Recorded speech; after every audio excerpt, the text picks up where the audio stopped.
Será que a gente tem que escolher entre técnico e liderança? Será que realmente tem impacto isso?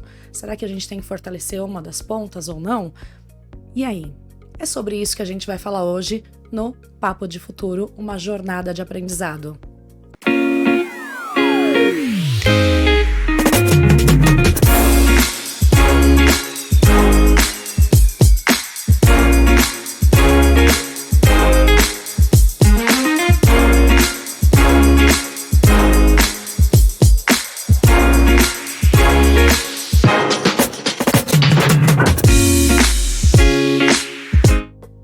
Olá, eu sou Regina Lucena, CEO da Rise Desenvolvimento Humano, e hoje minha voz não tá tão boa quanto nos outros, tá? Mas a gente vai tocar mesmo assim. Não estou sozinha como sempre, estou aqui com o Vitor. É sempre a mesma coisa, né? Isso aí. Bom, tudo bem? Bom estar com vocês aqui de novo. Eu sou Vitor Rodrigues, sou CKO da Rise Desenvolvimento Humano e cuido de toda a área de conhecimento. E hoje a gente tem um grande convidado aqui para um programa super especial, falando exatamente sobre o processo de desenvolvimento de liderança. E a gente tem o prazer de estar aqui com o José Alexandre. Ele tem uma extensa carreira no setor de industrial de papel e celulose aqui no Brasil. E, gente, a gente bateu um papo antes da gente começar aqui e a gente já aprendeu um monte, né? Então, a gente tem a oportunidade aqui de trazer um pouco dessa experiência. E aí vocês começam a entender, né? Porque a gente fala de papo de futuro, uma jornada de sucesso. Porque é olhando para trás que a gente também vai aprender e aí a olhar para frente e tomar as melhores decisões. Mas eu quero que ele fale dele mesmo, né, gente? A gente sempre pede isso. Então eu vou passar para você, José Alexandre, agora, para você falar um pouquinho quem é você, José Alexandre.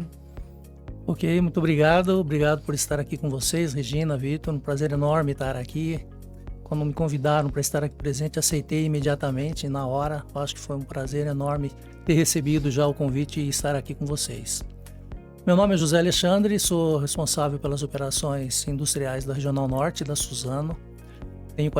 Vou fazer 42 anos de empresa, comecei como estagiário, passei por vários setores, várias áreas, fui engenheiro trainee, fui supervisor de área, responsável por uma determinada área numa das nossas fábricas, das nossas operações. Trabalhei no escritório central da Suzano por um determinado período, fui assistente da presidência, isso já lá no anos 2000, 2001. Uau. Voltei para a fábrica, uma das nossas indústrias que fica na própria cidade de Suzano. Fui responsável pela diretoria industrial de todas as unidades da Suzano antes da fusão com a Fibria e hoje sou responsável por 3 plantas na regional norte da Suzano, Aracruz, Mucuri e Imperatriz. Isso é um pouquinho da minha história dentro da Suzano, com muitas atividades desenvolvidas ao longo desse período. E então agora você está liderando fábricas e todas elas estão longe de onde você fica fisicamente? Sim, a minha base é em Suzano, continuo em Suzano, onde eu comecei, mas as plantas que eu cuido são da Regional Norte, Aracruz, Mucuri e Imperatriz, que representam aproximadamente 43% de todo o volume produzido nas plantas da Suzano. No mercado. Que bacana, que bacana. Então a gente já viu, né, que a gente tem aqui muita coisa para aprender nessa carreira toda aí do Zé Alexandre. Bom, eu comecei falando do programa, a primeira frase foi justamente porque a gente conversou um pouquinho nos bastidores, né? Como que você vê, Zé Alexandre, quando a gente olha assim para essas gerações que estão chegando agora, né, e que estão começando a carreira, o desenvolvimento de liderança e tudo mais, você vê que existe uma separação ou uma coisa apoia a outra? Como que você vê essa questão de desenvolvimento técnico com o desenvolvimento, a gente chama de soft skills, mas a gente pode falar de uma boa liderança, né? Como que você faz uma observação sobre essa questão? Olha, não existe uma dissociação entre conhecimento técnico e ser líder. Nós somos uma empresa, nós estamos num setor onde o nosso capital é intensivo, onde o conhecimento técnico é fundamental para o desenvolvimento das atividades e para o papel da liderança. Então, as duas coisas estão juntas. Um líder, necessariamente, dependendo de uma área técnica, precisa ser técnico. E a liderança está presente nessas suas funções. Tá? Então, eu não vejo que elas estão dissociadas, elas estão juntas. Um líder tem que ter um conhecimento técnico e precisa ter um modelo de gestão. quer seja processual ou de liderança de pessoas. Bacana. Bacana. Pode falar. Não ia falar, não. Então tá bom. Eu olhou assim pra mim. Não, é legal falar isso, né? Porque quando a gente se depara bastante no mercado, né? Com empresas bastante operacionais, bastante técnicas, né? E muitas vezes se dá bastante valor, claro, para a especialização daquele profissional, o que é fundamental, né? Mas às vezes se perde um pouco, né? Esse lado que a gente fala que é o lado da liderança, né? Que é o lado do você poder ter algumas habilidades para tomar decisões, para inspirar pessoas, né? Então, se você tivesse que dar uma boa definição, né, do que seria um bom líder dentro do seu setor, o que você falaria? O que seria um bom líder dentro do seu setor? O líder é aquele que retém pessoas. Já começa por aí, né? As pessoas têm que estar felizes quando chega um líder e não felizes quando o líder vai embora. Eu acho que isso aí traduz exatamente o papel de um líder dentro de uma determinada, qualquer que seja o modelo de gestão. As pessoas têm que comprar, os liderados têm que comprar o líder, né? E o líder tem que amparar os liderados quando necessário, quer seja no conhecimento técnico profundo, ou quer seja no modelo de gestão com implantação de processos claramente definidos. O que são processos claramente definidos? Então, o papel de uma estrutura é liderança, conhecimento técnico e método. A liderança é o papel do líder. O conhecimento técnico é aquilo que ele vai agregar ao longo da sua carreira, inclusive com os estudos que ele faz. E o método é o modelo de gestão. Vou dar um exemplo para vocês do tripé do Falcone. O método do Falcone é ter processos claramente definidos.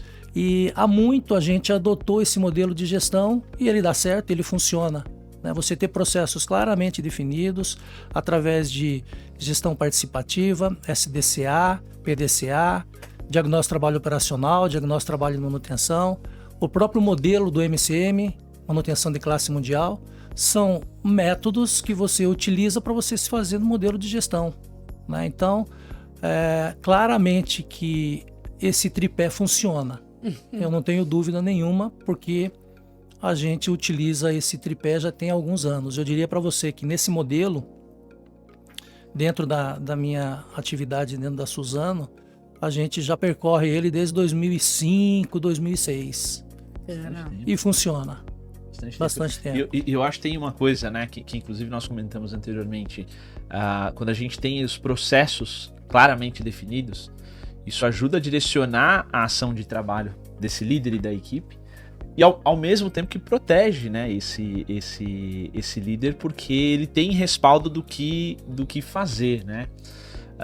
E aí eu vejo também talvez um desafio quando a gente tem que inovar, quando o processo ainda não está definido, né? Quando a estrutura ainda não está formatada para esse líder. Num cenário como esse, Zé, o que você acha que tem maior impacto ou que é um ponto de atenção, por exemplo, para essa liderança quando algo está sendo modificado ou reestruturado? A gente pode mudar o processo. Então você tem algo processual, tem uma operação que ela tem um determinado processo, você quer fazer uma inovação, você quer fazer uma transformação, você não está engessado, você não está impedido. O que você precisa é se estruturar para esse modelo, você não pode ser voluntário. Aí entra uma outra questão. Don't be volunteer, já me falaram algumas vezes. Então, assim, você precisa ter estrutura para poder fazer as transformações. Você pode fazer mudanças nos seus processos, mas estruture, desenhe, padronize. Isso é fundamental. Você não está casado com nada. O mundo é mutante. E a gente pode mudar aquelas nossas regras da forma como a gente quiser. A lei está aí para ser mudada. Então, a gente pode sim mudar processos. Pode errar na mudança de processos também, não tem problema. Como eu disse para você agora há pouco ali fora, nós somos uma empresa de capital intensivo. O erro sai caro. Imagino. O erro sai caro. A gente pode errar, não pode ser negligente, é diferente. Então, tendo processos claramente definidos, a gente muda se necessário, não há nenhum problema. Tem que entender esse contexto para não ter uma interpretação equivocada. Agora, Zé, nesse tempo aí de carreira que você já viu muita gente apaixonada pelo processo? Eu sou um deles. Mas a ponto de não mudar, de não querer mudar? A gente cai nessa armadilha, tá? A gente cai e não pode cair nessa armadilha. Muitas vezes a gente casa. O erro faz parte do aprendizado, então a gente vem se transformando ao longo da carreira. Eu também me transformo ao longo da carreira. Nem tudo que a gente fez foi certo. Erramos no meio do caminho também. Mas a grandeza é admitir que erramos e buscar melhorias contínuas. Então, casar com um processo é um erro. Ter sabedoria para entender que errou e vamos mudar, vamos transformar e vamos seguir em frente, essa é uma virtude. E a gente vê colegas fazendo isso ao longo dessa carreira e a gente se inspira em colegas que fizeram isso. Então, é muito importante, muitas vezes, a observação.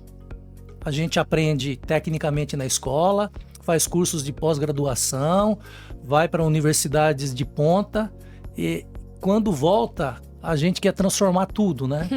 Sim. Pode transformar, mas eu acho que um recado importante para a nossa equipe que quer ser líder, que quer crescer, que quer se transformar, observe o comportamento de lideranças que são exemplares. Busquem nessas pessoas a essência da sua mudança de transformação, a sua necessidade de transformar-se. Busque na observação, que eu acho que é muito relevante, talvez até mais do que qualquer cadeira de diploma que uma pessoa possa ter na sua carreira profissional. Você falou uma coisa lá também, enquanto a gente estava conversando, que a rodagem, ela é o que vai dar musculatura, né? Para as pessoas poderem tomar esse tipo de decisão, né? A partir de uma observação. Você acha que tem uma coisa que a gente fala muito, né? Sobre protagonismo, né? Você acha que as pessoas precisam trazer mais isso pro seu dia a dia? Se tornarem mais protagonistas, se colocarem mais em desafios, levantar a mão e querer discutir as coisas? Isso é fundamental, né? Se a gente quer um processo transformacional, a gente tem que delegar para pessoas que tenham vontade de fazer essa transformação. E é fundamental uma empresa que quer se transformar, que tenham líderes, e aqueles que serão líderes, com um apetite para transformar-se. Mas para isso tem que ter um ambiente inclusivo, né? Tem que ter uma oportunidade de saber que tem amparo, não está lá delargado. Né? Eu acho que é uma delegação com responsabilidades e esse processo de transformação passa por isso, por termos líderes engajados que darão oportunidade para aqueles que querem transformar-se. Olha, olhando para a sua experiência, né, e para sua carreira hoje, você está numa posição, né, como diretor industrial. E acho que isso vale para qualquer pessoa, não só dessa indústria, né, mas de outras indústrias, né? Quando você chega num certo patamar, você fica muito longe, né, de quem está operando, né? Como é que você lida com esse desafio de aproximação? Para poder saber quem são as pessoas que estão querendo se engajar, né? Muito legal sua pergunta, gostei bastante dela. E os meus colegas que provavelmente estarão me ouvindo e assistindo poderão confirmar se é verdade ou não. Mas dentro da minha agenda, eu viajo toda semana. Cada semana eu estou no site. E dentro da minha agenda, a minha assistente sabe que tem que ter um bate-papo, um diálogo aberto, uma conversa com as pessoas das fábricas com as quais eu sou responsável. Então, 30% da minha agenda, isso foi uma regra imposta, que eu aprendi isso também, à medida que o tempo foi passando, à medida que os treinamentos que eu fiz me capacitaram a entender a importância disso. Então, 30% da minha agenda é dedicada a pessoas. E um dos temas que mais me motiva a falar com as pessoas é a questão de segurança.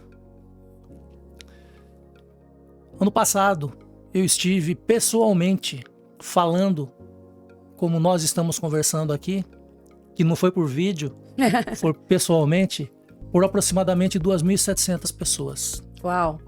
Pessoalmente.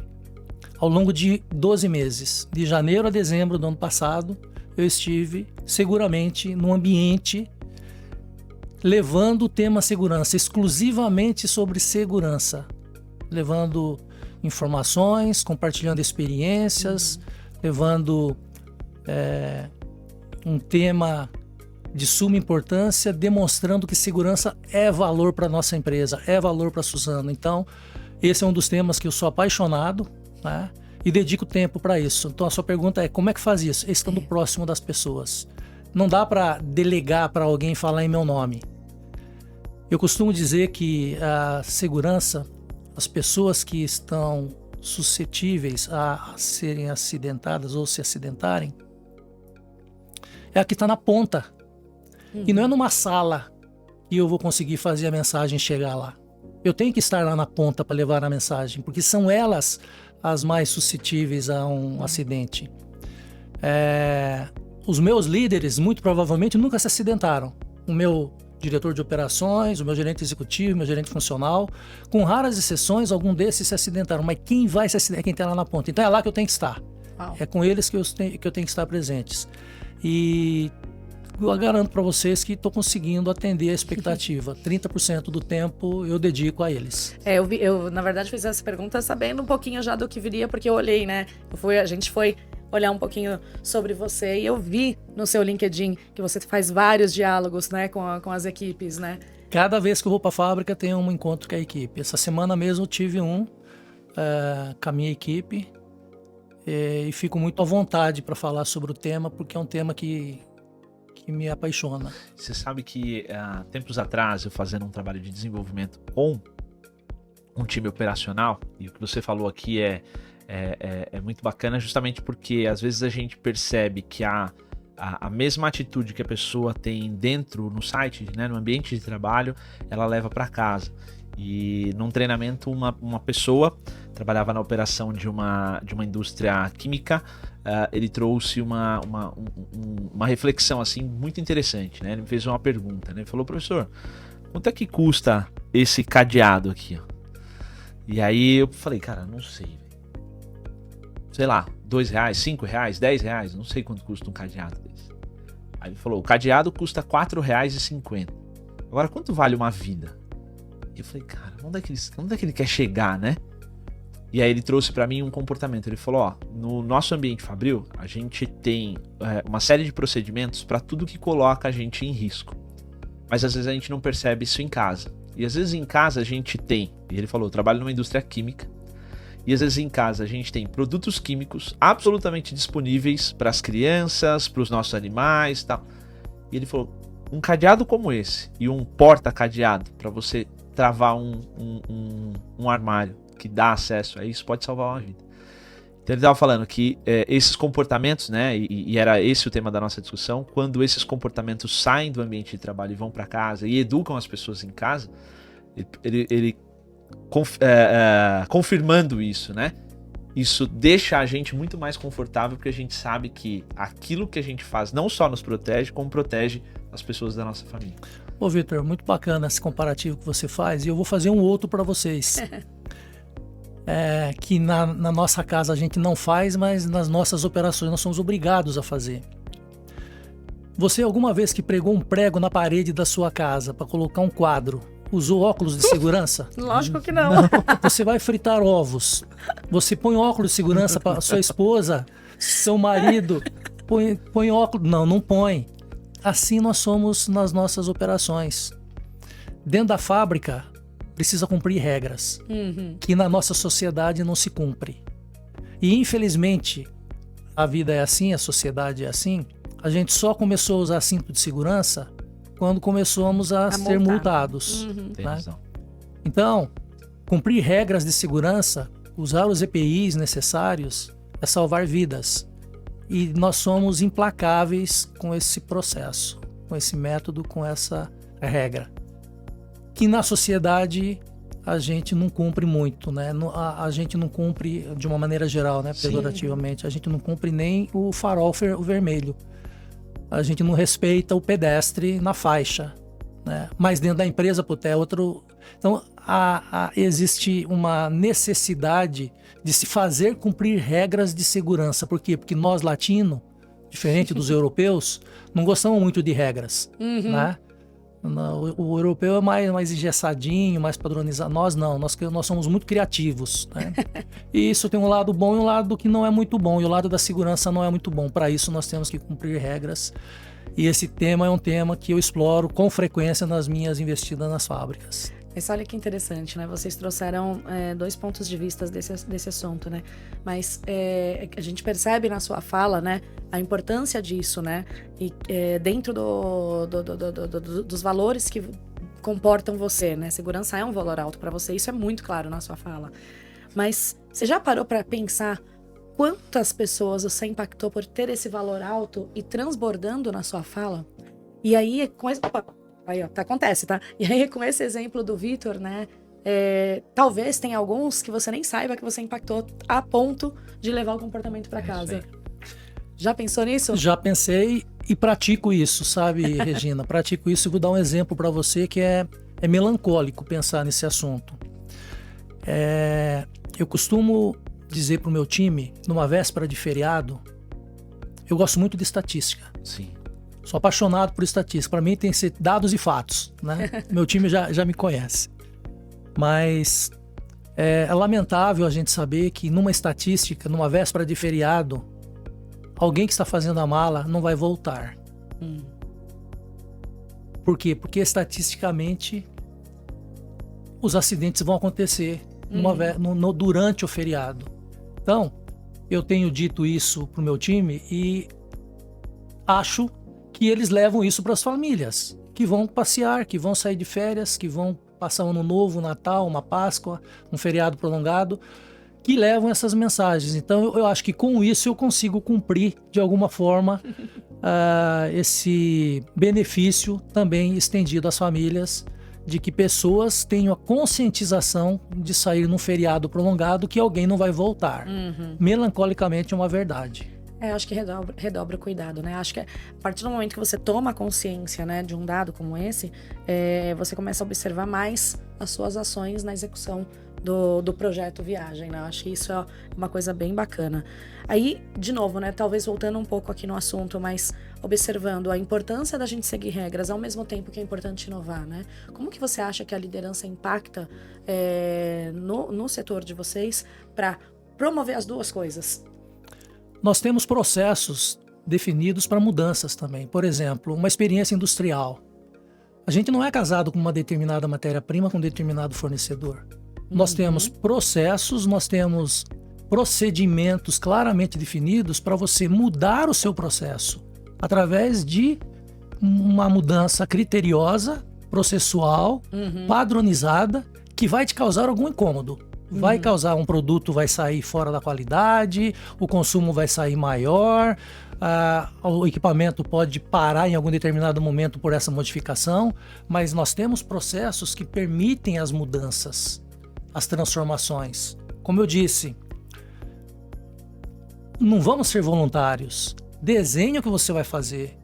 Estabelece os métodos, as regras, as metas e vai a campo, faz as transformações combinadas, alinhadas. Agora, tem aquelas que são necessárias do dia a dia. O cara precisa tomar uma decisão. Não dá tempo de avisar o antigo chefe. Eu não gosto de falar da palavra chefe, o líder, né? Não dá tempo, ele tem que tomar a decisão. Faz parte do jogo. Para isso, ele é capacitado para tomar a decisão. Por isso a importância do conhecimento técnico. Porque ele vai se deparar com algum tema que não está escrito em lugar nenhum. Que não tem processo definido, que não tem regra. E ele vai ter que tomar a decisão sozinho. É ele ali, de madrugada, à noite. E tendo que tomar a decisão para a máquina não parar, para o equipamento não quebrar. Ele vai ter que inovar de alguma forma naquele determinado momento ali. Para isso, ele tem a capacitação técnica. Então, a gente tem que estar envolvido e sabendo que essas questões podem dar certo, pode dar errado. Sim. E aí, se deu errado, é um erro necessário. O Fórum Econômico Mundial, ele sempre aponta, né, as competências para os próximos anos que as pessoas precisam desenvolver, né, quando a gente está falando de crescimento de carreira. E já estamos no terceiro, acho que ano, ou quarto, tem que checar a informação, mas estamos falando já há algum tempo sobre o desenvolvimento de pensamento crítico. É o terceiro relatório, o terceiro ciclo do relatório que aponta novo, como uma das 10 principais competências para o futuro do trabalho, é o pensamento crítico. E aí, quando você traz essa questão, né, ele precisa ter esse conhecimento técnico, né, ele precisa ter esse conhecimento para poder tomar essas decisões que muitas vezes talvez ele tenha que tomar sozinho, ele não tenha que estar apoiado, eu acho que é justamente aqui que a gente está pegando uma das principais competências aí para que a gente tenha resultados melhores dentro das organizações, é desenvolver esse pensamento crítico. Eu vejo muito isso que você está falando, que é trazer esse conhecimento técnico, mas tem algumas coisas, como você mesmo disse, que nem sempre está escrito, né? Nem sempre foi estudado ou tá num livro, né? Como desenvolver esse pensamento crítico nas pessoas, do seu ponto de vista?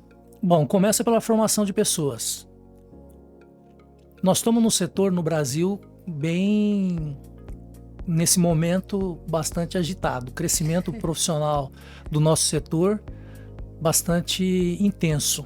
O Brasil, ano passado, deve ter produzido 22 milhões de toneladas de celulose de fibra curta, e parceiros, colegas de outras empresas trabalham para produzir mais celulose ainda no Brasil. Tem projetos que estão em desenvolvimento, projetos que já estão em andamento, que vão construir mais fábricas de celulose. Mas para isso, o dinheiro consegue comprar os equipamentos, mas o dinheiro não consegue comprar pessoas que não têm conhecimento técnico para trabalhar em fábricas, né?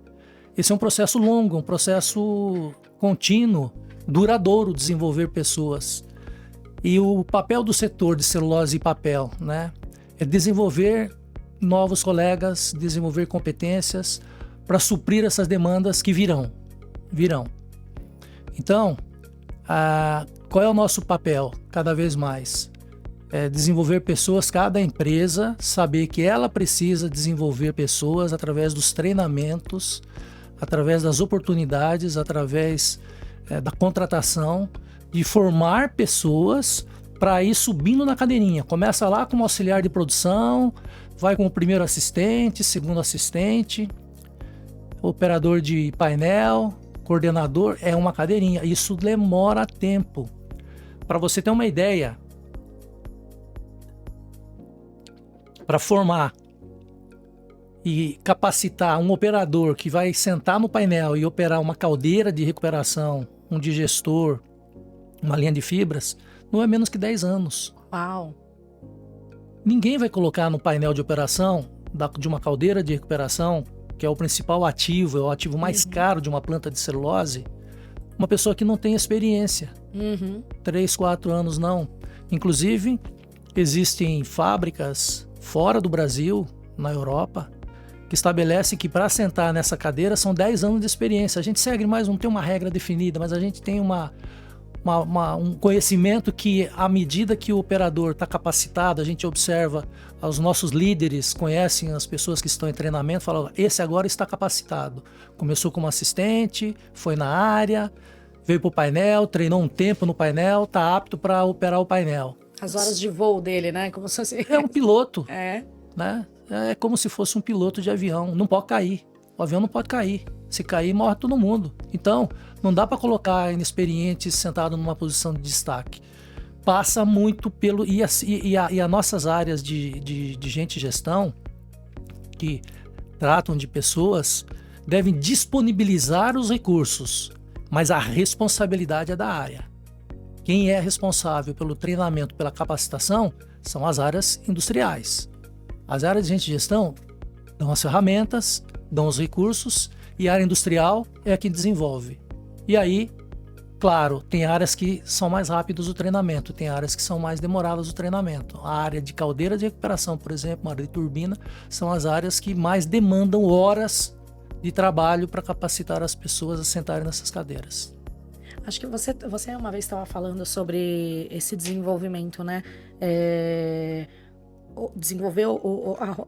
Ele trouxe a coisa da rodagem, mas você uma vez falou, Vitor, que eu lembro bastante num dos treinamentos que a gente estava no setor de aviação, da questão de você ter que trazer problemas para as pessoas resolverem, né? Criar situações para dar na mão delas, para elas resolverem num ambiente protegido, não no ambiente lá já na hora, né? Criar simulações, né? É um ensaio, né? Isso, eu acho que isso é um momento chave na posição de liderança, né? A hora que ele cria esse ensaio, que ele cria essa oportunidade para isso, E é mais ou menos assim, eu tô supondo, eu tô tentando me colocar lá na posição de uma pessoa que tá operando um painel e de alguém que tá aprendendo sobre isso. Ó, estamos diante desse cenário, qual a decisão que você tomaria aqui? Eu, como a pessoa que tô cuidando, eu já sei o que eu faria. Agora deixa eu ouvir essa pessoa aqui. É um simulador. Isso. Deixa eu entender o que ele tá pensando. Inclusive, se de repente ele tem uma visão diferente da minha e algum aspecto que eu não tinha pensado. Porque hoje se fala muito também sobre essa coisa da reversão do processo de mentoria. Uma das coisas é a diversidade, né? O que a gente tá olhando aqui? Mas seguramente eu já sei que esta decisão é a decisão a se tomar dentro desse painel. E eu acho que é uma das coisas assim fundamentais no caminho de desenvolvimento é você trazer isso. Acho que só fazendo um comentário, porque me veio agora um insight de um filme, né? A gente gosta muito de Top Gun, né?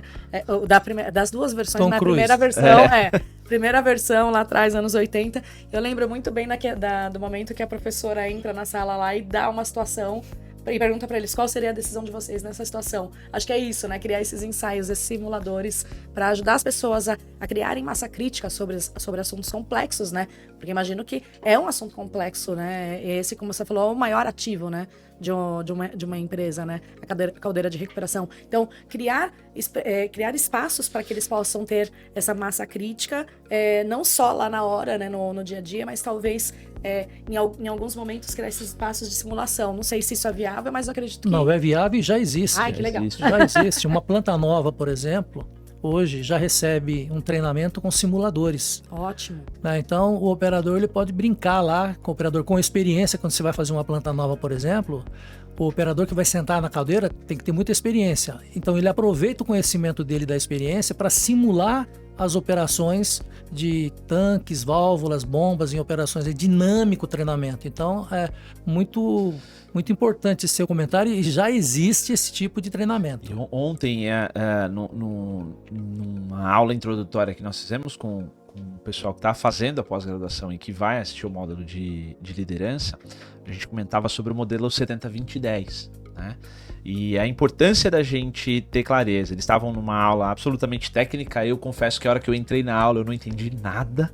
Não entendi nada. Reconhecimento do negócio, Então né? você entrou na aula Eu entrei na aula certíssima.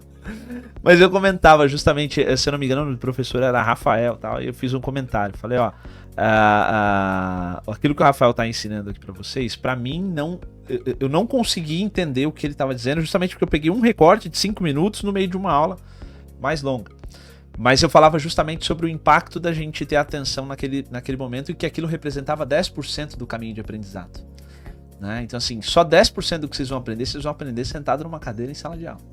Os outros 90% vocês vão aprender lá, na planta, no dia a dia, trocando ideias, fazendo... E aí eu falava justamente sobre a necessidade do relacionamento e da oportunidade de aprender, do criar a oportunidade de aprender. Porque às vezes você nem está cotado para aquela posição, mas o seu senso de curiosidade, o seu senso de explorar um espaço maior do que aquele que você já está acostumado, isso é uma das coisas que se procura na liderança e que gera um caminho de desenvolvimento nas pessoas, né? Como é que você vê isso, Zé, hoje, essa questão da curiosidade? Você enxerga que isso permanece sendo um dos elementos-chave? Você permanece isso mais evidente ou menos evidente? Como é que funciona isso no seu ponto de vista aí? Eu vou dizer pela minha experiência passada. Legal. Legal tratar esse assunto. Muitas vezes a gente aprende com a prática, mas tem que linkar com a teoria. Sim. Eu, quando assumi a supervisão de uma determinada área, as pessoas que estavam trabalhando nessa área tinham muita experiência, que me ensinaram. Então, eu, com meu conhecimento técnico, tive a oportunidade de aprender e ensinar também. É uma mão de duas vias. Uhum. A pessoa pode não ter tido escolaridade, colaborador, operador, mas tem muito conhecimento técnico. Então, como é que você, que tem a teoria, usa-se desse conhecimento técnico para poder aprender, porque ter muita coisa para aprender, é lá que se aprende, é na área que se aprende, mas vai ter oportunidade de ensinar, porque você viu na teoria. Então, isso é muito comum acontecer. Agora, você tem que ter a predisposição, a humildade de estar lá e dizer, não sei, me ensina. Porque se chegar querendo ensinar sem antes ter aprendido, não vai ser legal, não vai ganhar. Você tem que pedir, é como se você pedisse a permissão, né? Pra tá É ali tipo junto, assim, né? dá licença, me ensina como é que é aqui, depois eu vou te ensinar algumas coisas. Mas primeiro me ensina como é que faz, né? Então, eu acho que isso é muito importante e imprescindível para o desenvolvimento da carreira daquele que quer ter o conhecimento técnico, que precisa ter o conhecimento, porque tem algumas posições que de repente você fala, não, eu não quero ter o conhecimento técnico. Eu vou ser um gestor, como eu disse para vocês agora há pouco, para ser um CEO, para ser um diretor estatutário, para ser um diretor executivo, necessariamente você não precisa conhecer o processo. Para ser um diretor industrial, precisa conhecer um pouquinho. Né? Não precisa conhecer tudo, precisa conhecer um pouquinho. Para ser um diretor de operações, um gerente executivo, um gerente funcional, precisa ter transitado por esse caminho. E é claro que a oportunidade de aprendizagem está lá. Vai atrás. Eu costumo dizer, vai amassar o barro.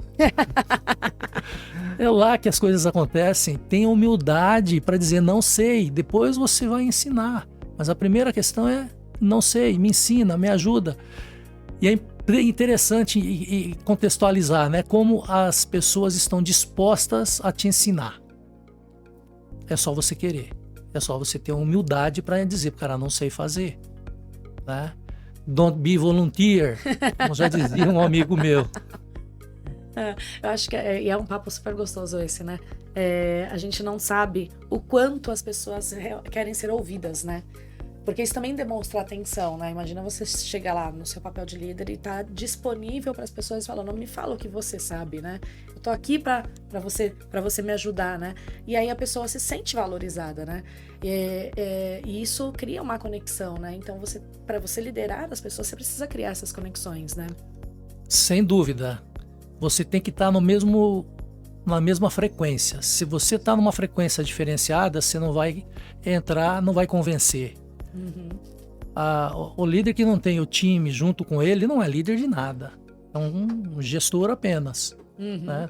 A gente fala um pouquinho sobre a diferença de ser líder e ser gestor, né? Sim. Então, você tem que vibrar na mesma frequência. Se as frequências não são as mesmas, fica mais difícil. Você não é incluso no time. Você sabe que ontem, inclusive, eu falava sobre isso, né? Tem um livro inspirado no Great Place to Work chamado Great Leader to Work. Né? E justamente um dos gift works que eles falam dentro do livro, que o Cauê traz dentro do livro, é justamente sobre isso. Na hora de você contratar profissionais que vibram na mesma energia do time. Que eu estou chamando de frequência. Isso aí. Que estão na mesma frequência do time. E aí ele traz uma coisa, né? Para você usar o tempo de experiência daquele profissional, já que ele está ingressando no time, para também trazer a responsabilidade para dentro do time de avaliar esse profissional que está chegando. Então, de ter conversas com o time para saber, e aí, né? Essa pessoa que chegou agora no nosso time, como é que você está avaliando ele? Até para ajudar a construir um senso e uma percepção de que não é só a partir da liderança o ponto de vista. E eu fiz um paralelo com uma rede de supermercados nos Estados Unidos, já que lá eles não têm essa coisa do tempo de experiência, né? Passados 90 dias de uma pessoa contratada dentro do time, lá no Whole Foods, eles reúnem o time e eles falam, bom, tá na hora da gente, entre aspas, efetivar esse profissional dentro do nosso time. E ele precisa de 85% de aprovação do time para ele permanecer. Se ele não tiver 85% de aprovação, ele não faz. E a conclusão disso é assim, enganar o chefe, enganar o líder, que é uma pessoa só, é muito mais fácil do que você enganar um time inteiro. Com certeza. Então, assim, se você está sendo aprovado por 85% do time, ou seja, você está vibrando dentro da mesma frequência do time, você está junto com o time, então as pessoas querem você lá. E eu vejo isso também na posição de liderança. Quando um líder chega numa área, há um processo de aprovação primeiro dele, de construção. E eu acho que seria um momento que acontece não formalmente, mas informalmente, que é, passado esse tempo, e agora? Como é que a gente enxerga esse líder que chegou aqui? Que às vezes era um colega dentro da área que foi promovido a líder, que às vezes é um profissional que veio de uma outra área dentro da própria empresa, mas Como é que a gente avalia isso? E eu acho que isso é ultra importante, uma conversa madura dentro do time para saber, e aí, como é que vocês estão me vendo, né? O Zé falou isso, né? O time tem que comprar o líder, né? O time tem que comprar o líder, sim, mas o líder tem que ter clareza de como está o desenvolvimento do seu time. E para isso existem ferramentas do feedback. Sim. Eu posso dizer hoje que nós temos uma estrutura dentro da empresa que eu trabalho, na Suzano, que tem ferramentas claramente definidas para você dar um bom feedback, porque você não pode ser surpresa para um colaborador de baixo desempenho depois de 5 anos que ele vai descobrir que ele está com baixo desempenho, que ele foi mandado embora por baixo desempenho. Cara, você esperou 5 anos para dizer para o seu colaborador que ele tinha oportunidade de se desenvolver, não desenvolveu, e você não teve coragem de dizer para ele que ele precisava de melhorar em algum determinado processo, em algum determinado comportamento. Você vai deixar 5 anos esse colaborador passar o tempo e você não ter tido a coragem de dar um feedback verdadeiro para ele? Então, esta é uma ferramenta que é para ser usada, necessário, que traz resultado, mas é bom demais dar feedback bom, né? Todo mundo gosta, né? Eu costumo dizer pro time todo, pô, dá um feedback nota 8, nota 9, nota 10, seja lá qual for o tipo de avaliação, é uma maravilha, nota 100, nota 120, é uma maravilha. Agora vai lá dizer que tá com nota de 70, de 75, de clareza. Primeiro é a virtude, né, de quem está dando o feedback. E segundo, a aceitação de quem está recebendo. Fala, olha que legal. Eu não sabia, porque muitas vezes o colaborador nem sabe. Ele acha que para ele está tudo bem. Se ele não recebe retorno nenhum. Se não tiver um bom feedback, rodando. como é que ele vai se desenvolver? Então, é papel da liderança, é papel do líder, sim, olhar para os seus liderados e buscar as oportunidades de crescimento, de ajuda. Quer seja em resultados, em metas estabelecidas, ou quer seja em comportamentos que levam aos resultados. Então, é uma mão de duas vias esse tema, né? É o que está recebendo e é o que está contribuindo com o desenvolvimento. Isso é legal. A gente semana passada eu estava entregando um trabalho de desenvolvimento para uma empresa, Zurich Airport, que é um dos nossos clientes, né? Eles e a gente estava justamente com o pessoal de operação, e uma das coisas que a gente falou muito séria lá foi essa questão de não pode ser surpresa para as pessoas uma demissão. Não pode ser surpresa para as pessoas passar muito tempo e aí chegar e falar, você não está entregando um bom resultado. O líder tem que acompanhar a equipe, o líder tem que estar junto da equipe. E quando você trouxe no início daqui da nossa fala que 30% do seu tempo é para estar com as pessoas, eu acho que isso tem que ser uma coisa, né? Já dizia o Rancharan lá no Pipeline que você tem que fazer essa disponibilidade de agenda, mas isso tem que estar dentro das pessoas, introjetado nas pessoas, que liderança é estar junto das pessoas. Liderança é uma conversa, seja ela uma conversa de feedback, seja ela uma conversa de ajuste de metas, seja ela uma conversa de desenvolvimento. E aí começo a refletir, né? Hoje, a gente está vivendo um cenário que é um cenário muito diferente, mais transformações, né? Transformações com inteligência artificial ou inteligência expandida, né? Alguns termos que são adicionados porque, na verdade, utilizando até a gente, né? Expande-se a nossa própria inteligência. Mas o líder, ele tem um impacto muito grande, né? Em fazer as adaptações do seu time para o time observar esse mundo novo, tudo que está vindo e mudando mercados, mas eu também acho que o líder tem uma questão muito forte na construção de times resilientes. Como que você vê isso acontecendo no dia a dia? E eu pergunto que eu sei, a gente tem mercados, né, e como você mesmo disse, a gente tem que ter processos, estruturas e muitas coisas, mas as coisas acontecem, né? Então, como é que o líder contribui para a construção de um time resiliente? Participando juntos dos resultados. Eu vou dizer para você como é que a gente faz, né? Como é que são as metas estabelecidas? São metas agressivas, são metas desafiadoras. A gente diz que é melhor ficar no amarelinho claro do que no verde muito escuro e no vermelho também, nas bolinhas verde, vermelha e amarela, né? Então, começa lá na construção das metas. Você coloca metas desafiadoras e você sabe que as metas são desafiadoras. Vez ou outra, algumas você não vai cumprir, faz parte. É entender que esta é a regra do jogo, porque são aproximações sucessivas que vão nos levar a um outro patamar. E começa no estabelecimento de metas. Aí é a capacidade do seu sistema. Você tem que saber se o sistema é capaz de cumprir ou não aquela meta. Ah, o sistema não é capaz. Aí você tem que usar ferramentas. Ferramentas de gestão, ferramentas de excelência operacional, para te dar a capacidade de você ter condições de entregar aquelas metas. Quando não dá, você tem que partir para um outro modelo. Usar a criatividade, mudar o sistema, mudar o projeto, fazer um CAPEX, mudar os equipamentos. Mas o líder tem que participar para entender as dores e as virtudes.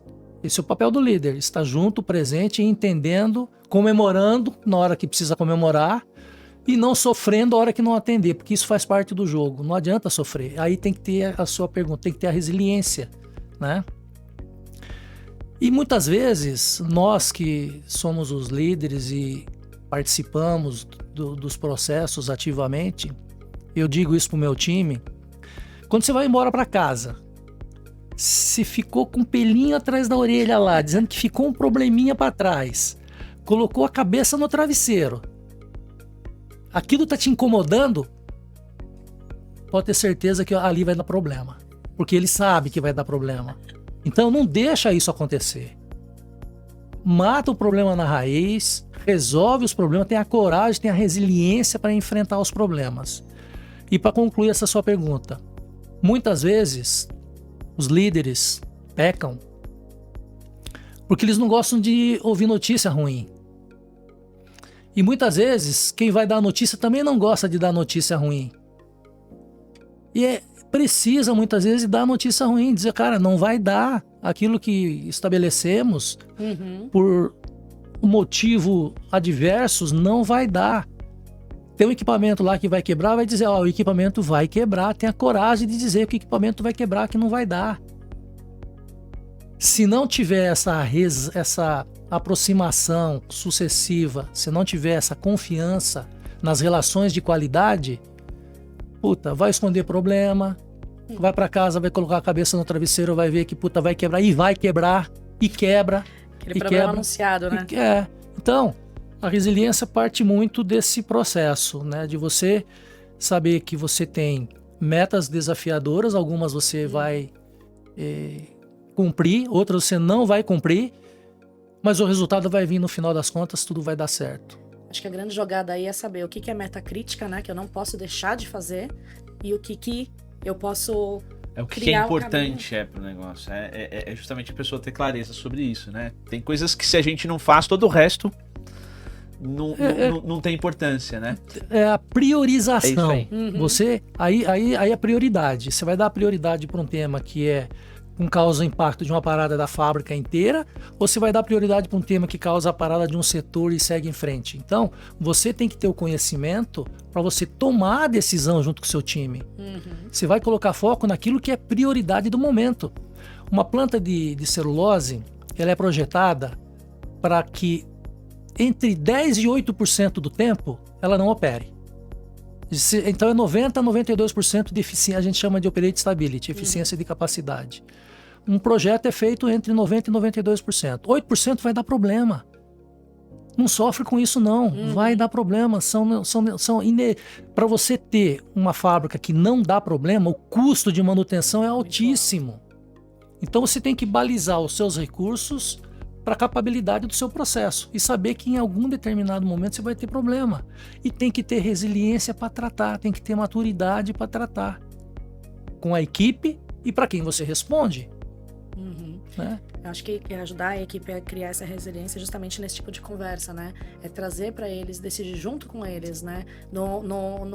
Porque tem líder que muitas vezes é centralizador, né? E ele quer resolver as coisas, e às vezes ele até pensa, tô protegendo a minha equipe, né? Mas tá protegendo demais, né? Colocar numa bolha não cria calo, né? Então não faz com que as pessoas cresçam, né? Delegar com responsabilidade.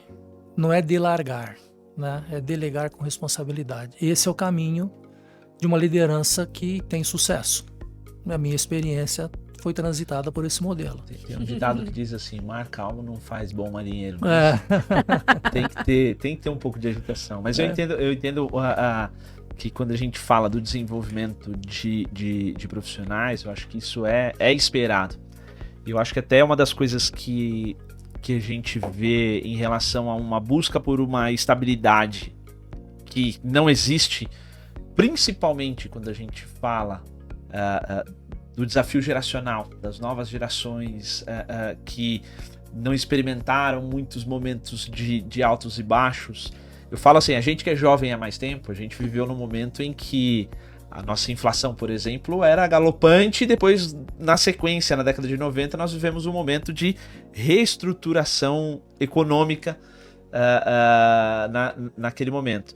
Então a gente experimentou talvez alguns aspectos de instabilidade. Eu me lembro que eu era criança, mas tinha isso, né? Eu lembro dos meus pais, por exemplo, que entrava dinheiro. Meu pai sempre teve empresa, mas assim, entrava dinheiro, tinha que correr no supermercado fazer compra, porque amanhã era mais caro. Inflacionado. É. A maquininha rodava todo Isso, dia. era um fluxo de instabilidade muito grande. Quando a gente olha hoje para esse desafio geracional, muitas pessoas elas buscam e procuram um ambiente mais estável, que é irreal. Porque você mesmo falou, a fábrica é estruturada para rodar entre 90% e 92% de ação. Ou seja, 8% nós vamos ter momento de crise. E aí eu acho que vem a coisa do saber lidar com a crise, da inteligência emocional para isso, do esperar que essas coisas aconteçam.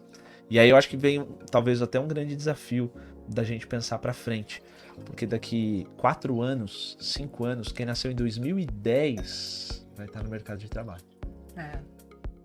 Esses caras vão estar como aprendizes, daqui um pouco como estagiários e daqui um pouco estão dentro da carreira. Eu acho que é parte do papel dos líderes também não romantizarem esse ambiente, né? É um ambiente que tem que ser muito claro, muito transparente, cara. Tem crise aqui, viu? Tem parada da fábrica, né? A fábrica para em 8% do tempo. E quando ela para, a gente tem que correr, porque ela não pode parar mais do que isso, né? Ela para, mas a gente tem que voltar imediatamente, ou voltar o mais rápido possível.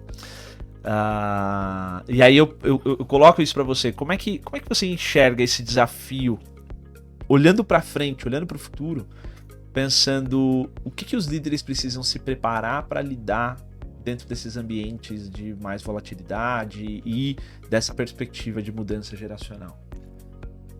Trabalhar com time de alta performance. Não tem saída. Delegar com responsabilidade e trabalhar com um time que realmente tenha alta performance, tenha apetite, tenha vontade.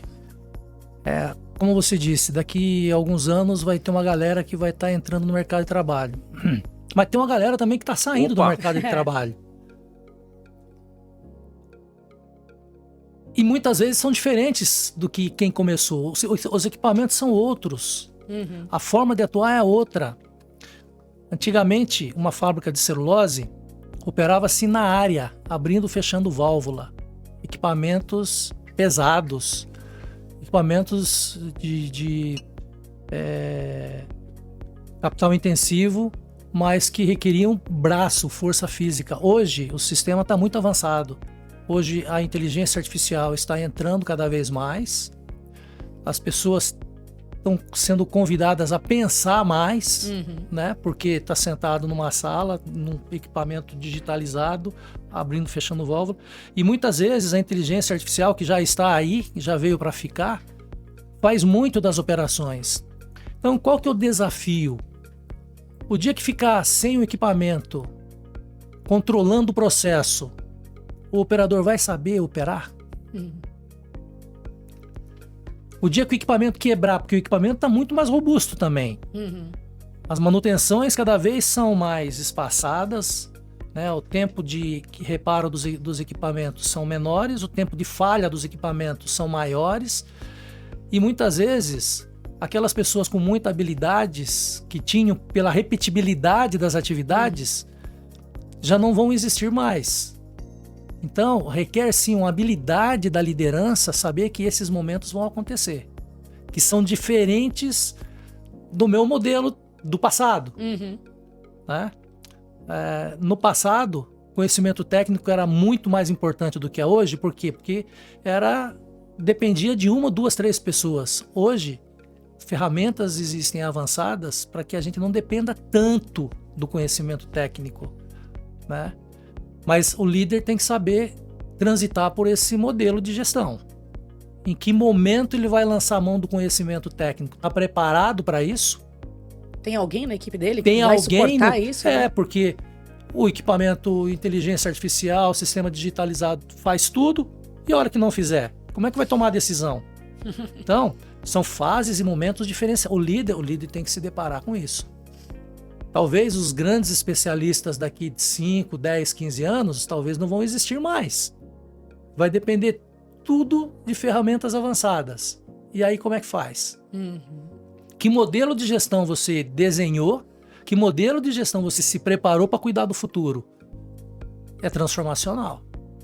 Vai ter que pensar diferente. Pensar como eu pensava no passado não vai funcionar mais. Não. Então tem que estar preparado para isso. Nossa, que legal essa discussão, porque eu ia te perguntar isso, né? Como que você vê, né? Se mudou muito a forma de liderar, né? Nos últimos anos, né? Mas já estamos olhando para frente, né? Já mudou e agora vai ser mais diferente ainda, né? E acho que é um caminho que tem que ser construído, né? Hoje você lidera algumas discussões desse tipo com o seu time, com os seus diretos ou quem tá um pouco mais abaixo, de como eles estão se preparando para frente? É constante. Ótimo. É constante essa conversa, esse desenvolvimento. A Suzano se preocupa muito com isso. A gente tem programas de desenvolvimento desde a base operacional. Né? Então, inclusive, programas de formação de líderes. Então, a Suzano tem treinamentos de alguns colegas que estão em destaque, por algum motivo ou outro, são convidados a serem treinados a serem os líderes do futuro. Muito legal. Então, assim, temos banco de jovens que estão sendo preparados para serem os líderes do futuro. Muito legal. Bom, você trouxe um assunto, né? Alguém que se destaca e aí é convidado, né? Para um programa de desenvolvimento. Mas imagina assim que dos times que você já liderou aí nesses mais de 40 anos de experiência, tem alguma lembrança, assim, alguém que se destacou, ou algum caso que aconteceu que você percebeu, a pessoa não tinha o cargo de líder, ou a pessoa não estava ainda, né? Não estava como líder mesmo, mas você viu o protagonismo nela e ela assumiu? Muitos casos. Muitos casos. Eu não gostaria de falar nomes aqui, né? Acho que não vem o caso, mas muitos casos de colegas que foram convidados a irem para outras unidades, outras fábricas que eu cuidava na época e cuido ainda hoje, mas olhando o passado, colegas que saíram de uma unidade foram ajudar a resolver problemas em outra unidade. Olha de tipo legal. Assim, de fábrica estar parada dias, e a gente lança a mão de algumas pessoas e fala, puta, esse cara ali pode me ajudar. Eu não sei resolver, mas eu sei quem sabe fazer. Eu acho que essa é a grande virtude. Costumo dizer pro meu time, olha, eu não tenho a resposta, mas a pergunta a gente sabe fazer. Né? Então, nesse caso específico, a pergunta era, quem poderia ajudar? A resposta é fulano, ciclano, beltrano. Foi lá e ajudou, contribuiu, fez a diferença. E posso garantir para vocês que ocupam posições de destaque hoje dentro da própria Suzano. Tá? Com iniciativas iguais a essa que fizeram a diferença.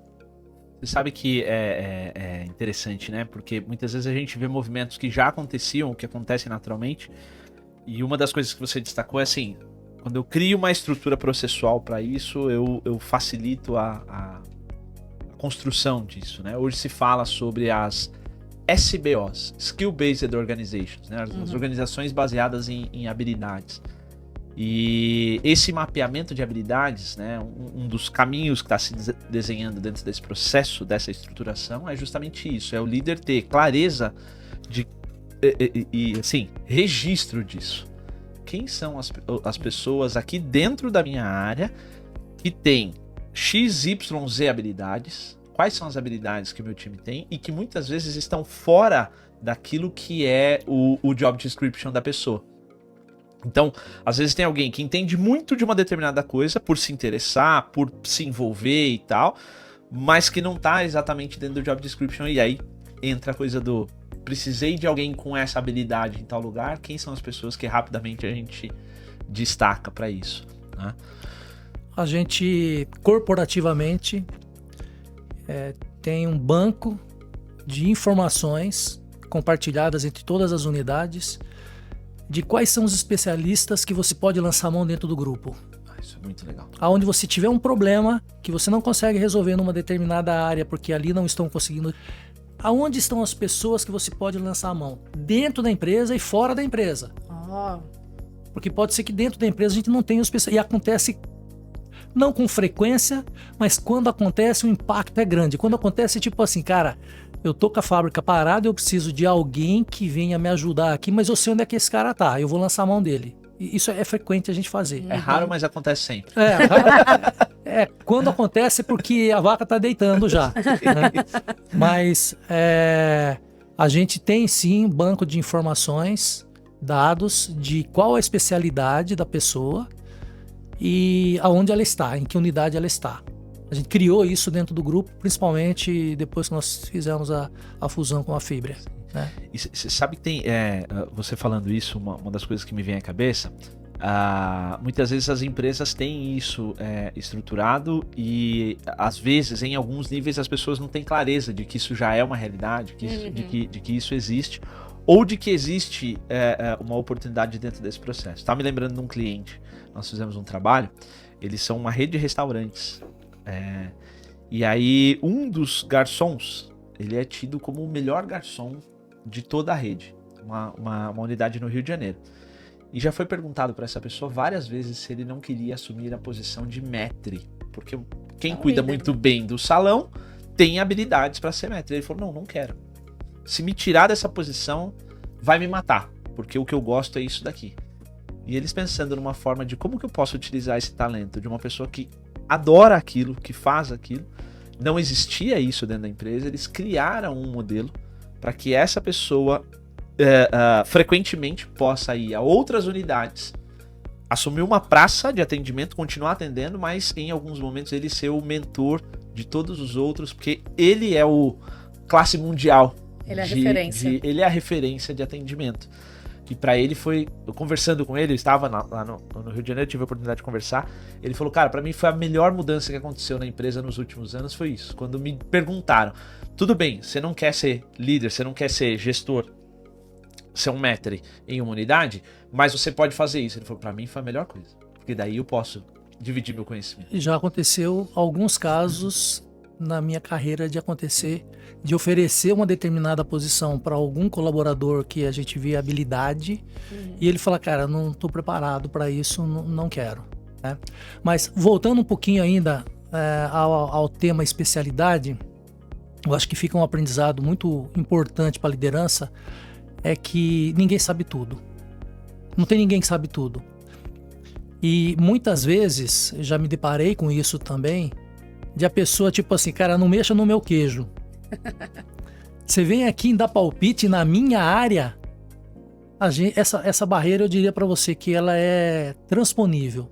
Né? Ela já foi intransponível no passado, Sim. Hoje ela já é mais participativa.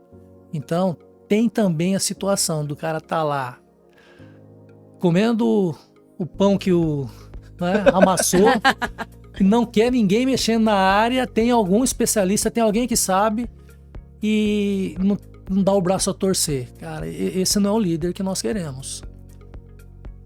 Eu costumo dizer que nas posições, quem vai sentar na cadeira tem que estar melhor preparado do que quem está sentado na cadeira. Esse é o legado que a gente deixa. Eu realmente espero que quem venha sentar na minha cadeira um dia seja melhor do que o que eu fui. Não tenha dúvida que eu vou me sentir mais feliz sabendo que a gente preparou pessoas que têm maiores habilidades do que a gente, que têm melhores conhecimentos, que têm melhores resultados. E vai ter. É assim que a humanidade funciona. É melhoria contínua. Ninguém olha para o passado. Está olhando para o futuro. Olha para o passado para ver onde é que errou. Mas, de fato, o que interessa é o futuro. E o futuro tem que ser melhor sempre. E o líder que não entender isso está fadado ao insucesso. Então preparem gente para sentar na sua cadeira que seja melhor do que o que você foi. É assim que funciona. É assim que a humanidade consegue transformar-se e ser cada vez melhor. E a gente trabalha para isso, né? Acho muito legal você trazer isso, porque é uma das coisas que a gente gosta de perguntar, né? O que você gostaria de deixar, né, de marca dentro do espaço que você estiver, né? Hoje está na Suzano, mas qual é a marca que você gostaria de deixar, né? E acho que isso é uma coisa muito bacana que você trouxe, né? Desse legado, né? Sem dúvida, são pessoas melhores do que o que a gente foi, né? É isso que eu quero deixar. Que as pessoas sejam melhores do que o que nós éramos, o que nós fomos no passado. E trabalhamos para isso. E não tenho dúvida que teremos êxito nesse propósito. Eu vejo isso. Eu vejo pessoas muito bem preparadas dentro do meu âmbito de atuação, que serão melhores do que o que nós fomos. Esse é o legado que eu quero deixar. E você trouxe uma coisa lá na outra sala que a gente estava, né, antes de entrar aqui, que foi liderança, ele não é um cargo, né? Você viu muitos líderes na sua carreira que não necessariamente tinham um cargo de gestão, né? E a gente vai ter aí, né? A gente tem aí pessoas que algumas são líderes, como o Vitor trouxe, né, naquela especialidade, mas não querem o cargo de liderança, né? Se você tivesse que dar um recado para essas pessoas, que recado que você daria para elas? Se você não quer ser líder, se tornar um líder gestor, né? Como que você se torna, então, um líder da sua especialidade? Não tem outro caminho senão estudar e aprender cada vez mais. E não é só para aquele que quer ser especialista, que não quer o cargo de liderança, que não quer o cargo... Ele pode fazer uma gestão, ele pode ser um gestor. Ele não necessariamente precisa ser um líder, mas ele pode ser gestor de algum processo. Uhum. E, naturalmente, ele pode não entender que ele está sendo um gestor naquele momento, né? Então, a mensagem que eu deixo para esse time, que não tem nada de errado que a pessoa não quer ser líder, faz parte do jogo, não se sente bem, mas continue estudando. Sejam essas pessoas de referência que a gente busca quando precisa. E sejam os protagonistas nas transformações. Atuem de forma a mudar o status quo. Uhum. Vai errar? Vai errar. Faz parte do jogo. Errar faz parte do jogo. Negligenciar é outro contexto. Outra história. É outra história, né?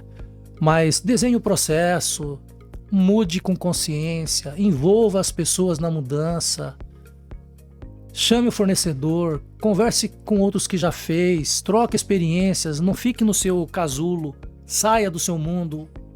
Hoje, você tem uma informação no país que está a 24 horas a mais ou à frente de nós, a 12 horas a mais ou à frente de nós, é só pegar o telefone. O mundo está aí à disposição e tem muita gente desenvolvendo coisas novas. Vamos sair do nosso mundo. Esses líderes aproveitem a oportunidade para sair do seu mundo e buscar melhores práticas para poder se transformar e transformar a empresa. Esse é o recado que eu deixo para esse pessoal, que é muito importante para nós. Bacana, Zé. Gente, a gente tá aqui, ó, 1h14 já. É uma aula que a gente tá tendo aqui hoje. Eu adoro esses papos. Obrigada, Zé. Obrigada, Zé Alexandre, pela sua generosidade de estar aqui contribuindo para o aprendizado. A gente sempre fala, né? A gente, como consultoria, a gente faz um mergulho, às vezes, na cultura das organizações, dos setores. A gente faz um mergulho em ambientes que não é o nosso e a gente aprende muito, muito, muito. Eu falo que, às vezes, o tempo de rodagem que a gente tem de algumas coisas ele é visto de uma forma diferente porque você vai em diversos setores, né? E você vai buscando ali esse conhecimento. Mas uma coisa que eu aprendi aí nesses mais de 20 anos de carreira e vocês não precisam falar. Vocês não precisam falar, mas todo líder que senta do meu lado aqui ou quando eu tô nas organizações, a gente percebe, vocês gostam de gente. E eu sempre falo isso, líder tem que gostar de gente. E gostar de gente tem que gostar de deixar alguém melhor do que você. Porque senão você não vai disponibilizar tempo da sua agenda para fazer isso. Você não vai ter a paciência, não vai querer jogar junto. Então isso para mim é uma coisa que eu sinto isso nas pessoas que eu vejo de destaque em diversos mercados, e eu vi isso em você. E de novo, estamos chegando aqui pro final. Eu sempre costumo fazer isso, que é pedir para que você olhe para aquela câmera ali e dê um recado para as pessoas daquilo que você gostaria de deixar como mensagem central para quem estiver assistindo a gente. Se vai ser do setor aqui de papel e celulose, ou se vai ser de qualquer outro setor. Qual é o recado que você quer dar para as pessoas depois dessa aula aqui de liderança que você trouxe para quem vai sentar numa cadeira de líder no futuro? Olha para aquela câmera, tá? Você, líder, goste de pessoas. Para poder liderar, você tem que gostar de pessoas. Mas mais gostar de pessoas, goste de você mesmo. Seja feliz no que você faz. Seja feliz aonde você é recebido. Que você não seja feliz apenas aonde você seja recebido, mas que as pessoas não sintam-se felizes ao você sair, ao você ir embora, por qualquer que seja o motivo. Viva a felicidade. A felicidade tem que ser plena. Não é de segunda a sexta que você vive infeliz e você vai viver feliz sábado e domingo. Seja feliz durante os 7 dias da semana. É dessa forma que eu encaro com naturalidade a minha profissão. Ai, gente, que demais, né? Como falar depois disso? Eu ia falar, você vai vir com o desafio. Lógico. E aí agora eu falo o quê? Não, mas é por isso que eu falo, gente. Eu de verdade, quando a gente criou o nome Papo de Futuro, uma jornada de aprendizado, é isso. É olhar para pessoas que realmente têm a contribuir, sabe, com o desenvolvimento da sociedade, porque se você pegar o setor, a indústria, né, de papel e celulose, é uma indústria extremamente importante para o cenário nacional, né? Então, a gente às vezes não percebe o impacto do universo que a gente tem, né? A gente tá falando aqui de uma pessoa, uma estrada, uma carreira aí de 40 anos, mas que já liderou diversas pessoas, que ainda lidera diversas pessoas, que tem impacto na vida dessas pessoas pessoal, que tem impacto num sistema muito maior, que é esse sistema, por exemplo, do setor de papel e celulose. Então, obrigada de verdade. Eu acho que essa sua mensagem é muito, muito, muito boa. Nós somos seres integrais. Isso para mim, o que você falou aqui é trabalhar a sua felicidade. Você se torna um ser humano melhor, né? E ao se tornar um ser humano melhor, é claro que você vai ser melhor para os outros. Então, muito obrigada. Agora o desafio é seu, né? Então, você olha para aquela câmera ali e depois dessa aula que a gente teve aqui, qual é a mensagem principal que você gostaria de deixar, Vitor? Eu acho que esse episódio ele me fez refletir sobre diversos aspectos assim da posição de liderança, né?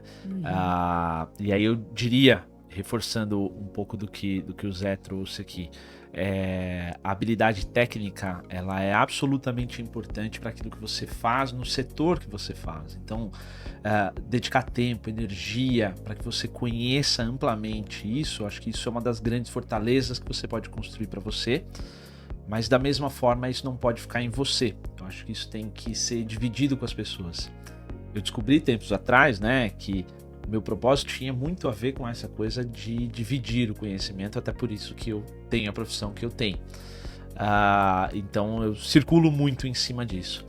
Mas outra coisa que eu daria como contribuição para as pessoas é conhecer você mesmo, você se conhecer, você entender o que te impacta emocionalmente e como você, na posição de liderança, pode melhorar a vida das pessoas que fazem parte do seu time a partir do momento em que você dedica tempo a elas. Então, deixaria esse recado aí.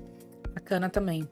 E aí, para finalizar, o meu recado para vocês, acho que, de novo, não quero ficar rodando no mesmo assunto, mas uma coisa que me marcou bastante e que acho que reforça muito do que a gente vem trabalhando junto dos nossos clientes e conversando com pessoas do setor também de aprendizagem corporativa, e aqui eu acho que ficou muito claro, você precisa desenvolver pensamento crítico.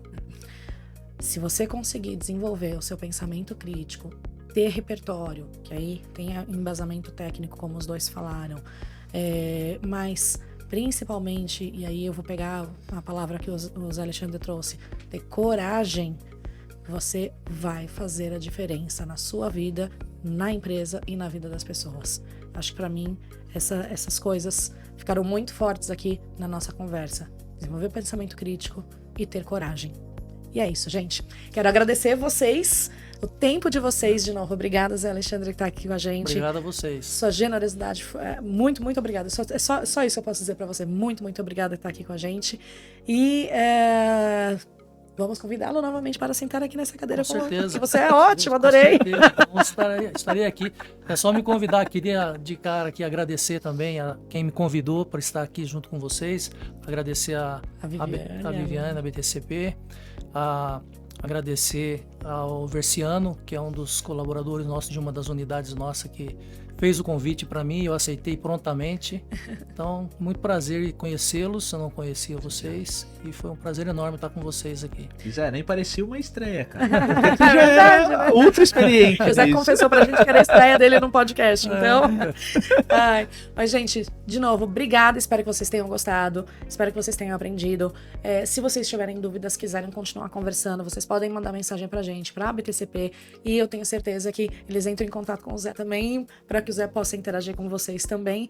E nos vemos no próximo episódio do Papo de Futuro, uma jornada de aprendizado. Obrigada, gente. É isso aí. Obrigado, pessoal.